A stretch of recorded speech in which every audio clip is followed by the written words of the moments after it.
नमस्कार, welcome to my channel. आज topic हूँ बर्पिंग उपरे। तो बर्पिंगटा केमिति करती आ कौन पाई करा जाए और कहीं करा जाए ता विषय आज मुझे डिटेल्स कहबी आपको। तो चलते स्टार्ट करवा। तो बर्पिंग हूँ एक टेक्निक किंबा मेथड जहाद्वारा बेबीर खाइबा कि पीवा समय एयर को भीतर को न ढोकी बाहर को बाहर कर साहाय्य करता है। यह करने द्वारा बेबीर खाद्य ठीक हजम होता है एवं बेबीर पेट बाफेवा दूर होता है। बेबी रिलैक्स फील करे। बर्पिंग टेक्निक केमिति अप्लाई करेंगे?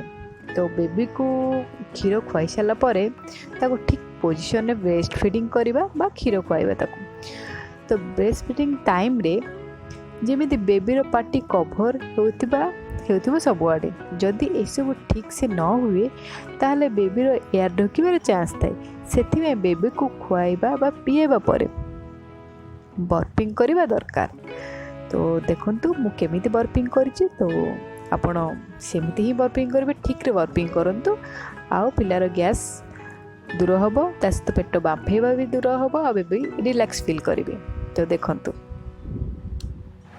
फास्ट टेक्निक एमती आम पिठी पकईकि पिठी आउंसीबा। सेकेंड हूँ गोड़े बसईकि गोटा बसईकि पिठीटा को आउंसिले। थर्ड हूँ आम जंघरे पकईबा पेटेई पकई कले हम